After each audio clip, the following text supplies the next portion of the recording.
जी अस्सलाम वालेकुम। Tax laws amendment bill 2024 जो है इंट्रोड्यूस करवाया गया था अक्टूबर के महीने में, जिसमें काफ़ी रिस्ट्रिक्शंस अप्लाई की गई थी ऑन प्रॉपर्टी ट्रांजैक्शंस, जिसके हमने ऊपर मल्टीपल वीडियोस भी डिस्कस किए हैं। अब ये जो बिल है ये नेशनल असेंबली में प्रेजेंट किया जाना था फॉर फाइनल अप्रूवल, जिसके बाद लॉ का पार्ट इसमें बन जाना था। लेकिन नेशनल असेंबली ने अपनी कुछ रिजर्वेशंस शो की हैं, कुछ पॉइंट्स के ऊपर एफबीआर को क्वेश्चन किया है कि ये जो नया एक चेक है कि इन एलिजिबल पर्सन ने अपने रिसोर्सेज के बारे में बताना है, या एक एलिजिबल पर्सन है वो तब चीज परचेज कर सकता है जब उसके पास सफिशिएंट रिसोर्सेज हों,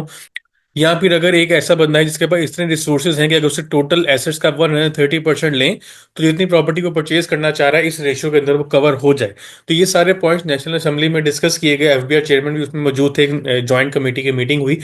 उसमें इन सब बातों के ऊपर डिस्कशन की गई और एंड रिजल्ट यही निकला कि ये जितनी भी चेंजेस इंट्रोड्यूस करवाई गई हैं इनको फिलहाल स्टॉप किया जाए, और जितने भी फाइलर्स हैं या नॉन फाइलर्स हैं जो प्रॉपर्टी की ट्रांजेक्शन करना चाह रहे हैं, या जो भी एक इकोनॉमिक ट्रांजेक्शन करना चाह रहे हैं, बैंक अकाउंट के थ्रू अगर ऑपरेट करना चाह रहे हैं, section 114C basically economic transactions के थ्रू इंट्रोड्यूस करवाया गया था कि जितने भी सेल परचेज है या जो भी एक लेन देन है प्रॉपर्टी का, वो इस सेक्शन के अंडर कवर होगा और सिर्फ वो बंदा कर सकता है इसके पास सफिशिएंट रिसोर्सेज होंगे। हमने मल्टीपल वीडियोस में डिस्कस किया कि एफबीआई चेयरमैन ने एक लिमिट लगाई है कि आप 1 करोड़ तक की प्रॉपर्टी परचेज कर सकते हैं अगर आप एक नॉन फाइलर हैं,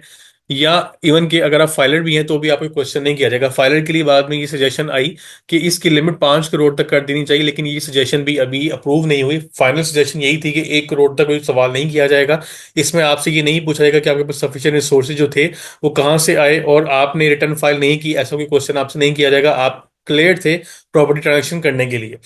इसके अलावा यहाँ पे एक और पॉइंट भी था कि अगर आप एक फाइलर हैं लेकिन आपने अपनी वेल्थ स्टेटमेंट में एक नई जो स्टेटमेंट है सफिशिएंट रिसोर्सेज की वो आपने फाइल नहीं की, तो फिर आप इन एलिजिबल पर्सन कहलाएंगे और आप ट्रांजेक्शन एग्जीक्यूट नहीं कर सकते। अब यहाँ पे जो मेन क्वेश्चन किया गया नेशनल असेंबली के पैनल की तरफ से वो ये था कि जो आपने स्टेटमेंट फाइल करने का बोला है वेल्थ स्टेटमेंट के साथ सफिशिएंट रिसोर्सेज की, इसका कोई फॉर्म वगैरह अवेलेबल है कि नहीं। तो एफबीआई चेयरमैन ने उसको यही कहा कि अभी ये फॉर्म अंडर डेवलपमेंट है, अभी इसको हमने प्रोसेस नहीं किया, पोर्टल के ऊपर अभी इसके ऊपर काम चल रहा है। जो आईआरएस के ऊपर पोर्टल है उसमें फर्दर लाइव कर दिया जाएगा इस फॉर्म के ऊपर, जिसमें जाके फिर अपना एक टैक्स पेयर अपनी वेल्थ स्टेटमेंट के जितने भी नंबर्स हैं उनको चेंज कर सकता है या उनमें मॉडिफिकेशन रिड्यूस करवा सकता है। फर्दर इसके ऊपर ये था कि एक जो एक लाइजोन क्रिएट करने की बात की जा रही है कि जैसे एफबीआर एक रेवेन्यू कलेक्शन बॉडी है जिसको डिफरेंट डिपार्टमेंट के साथ कॉन्टेक्ट करना पड़ता है, इसमें आपका नादरा है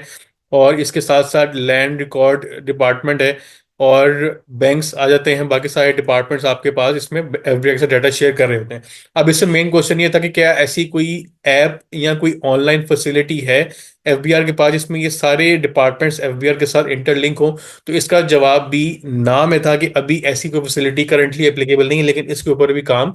चल रहा है। तो डाटा शेयरिंग के लिए भी नेशनल असेंबली की तरफ से क्वेश्चन किया गया कि किस तरह डाटा शेयर किया जाएगा, उसके ऊपर भी कोई जवाब आगे से चेयरमैन नहीं दे सके। और इसमें भी ये था कि इसमें भी फर्दर डेवलपमेंट चल रही है, कोई ऐसा पोर्टल अभी हमारे पास मौजूद नहीं है।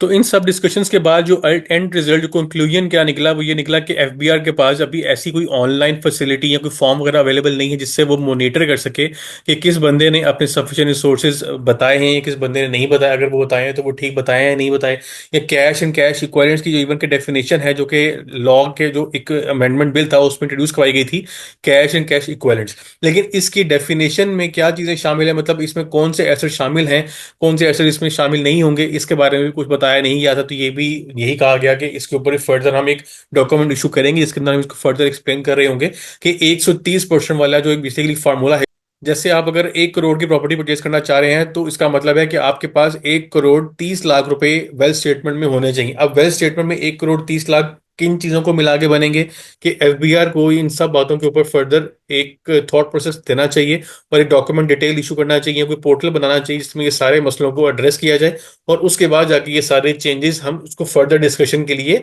ओपन करेंगे कि हम इसको इम्प्लीमेंट कर सकते हैं या फर्दर कोई अमेंडमेंट इसमें रिक्वायर्ड है या नहीं है। इन सब चेंजेस को इम्प्लीमेंट करने के लिए एफबीआर ने जो टाइम मांगा है वो तकरीबन 2 माह का टाइम है कि हम 2 मंथ्स तक इस सारी चेंजेस के ऊपर अपना काम कंप्लीट कर लेंगे। उसके बाद एक पोर्टल बनेगा या ऐप बनेगी या जो भी एक मैकेनिज्म बनेगा उसका फर्दर डिस्क्लोज किया जाएगा, उसमें सारी चीजें क्लियर कर दी जाएंगी, कैश एंड कैश इक्विवेलेंट्स क्या होते हैं। होते हैं, डिफरेंट डिपार्टमेंट्स का जो लाइजन है वो किस तरह होगा, वो सारी चीज़ें उसमें क्लियर कर दी जाएंगी। तो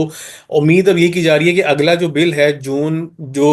2025 में इंट्रोड्यूस करवाया जाना है फॉर नेक्स्ट फाइनेंशियल ईयर 2025 और 26 का, उसी के अंदर ये सारी ट्रांजेक्शन, ये जो टैक्स अमेंडमेंट बिल है 2024 का, इसको शामिल किया जाएगा और जितनी भी चेंजेस हैं इनको अगले जो बजट है उसका पार्ट बनाया जाएगा। लेकिन तब तक जो भी ट्रांजेक्शन फाइलर या नॉन फाइलर करना चाह रहे हैं उनके ऊपर एज ऑफ टुडे कोई रिस्ट्रिक्शन नहीं है। अगर आप एक नॉन फाइलर हैं तो फिर आपको आज की डेट में या अगली फर्दर कोई, जब तक कोई डेट अनाउंस नहीं होती, मिनिमम 2 माह का टाइम तो मौजूद है। लेकिन एक्सपेक्ट ये किया जा रहा है कि जून 25 तक इसके ऊपर एक टाइम पीरियड अलाउ किया जाएगा कि तब तक ये नए चेंजेस लॉ का पार्ट नहीं बन जाते तब तक नॉन फाइलर को नहीं रोका जा सकता कि वो ट्रांजेक्शन करे। तो नॉन फाइलर को अगर प्रॉपर्टी परचेज करता है तो उसको टैक्स पे करना पड़ सकता है, जो कि एक मिनिमम टैक्स है 12% का। मिनिमम का मतलब है कि अगर आप अप टू 5 करोड़ तक की प्रॉपर्टी परचेज करते हैं तो फिर आपको 12% का टैक्स पे करना पड़ेगा। 5 से 10 डिफरेंट डेट है, एक्सीडिंग 10 करोड़ एक डिफरेंट डेट है। तो मिनिमम 12% है। अगर आप प्रॉपर्टी सेल करते हैं तो फिर आपको 10% का टैक्स यहाँ पे करना पड़ता है।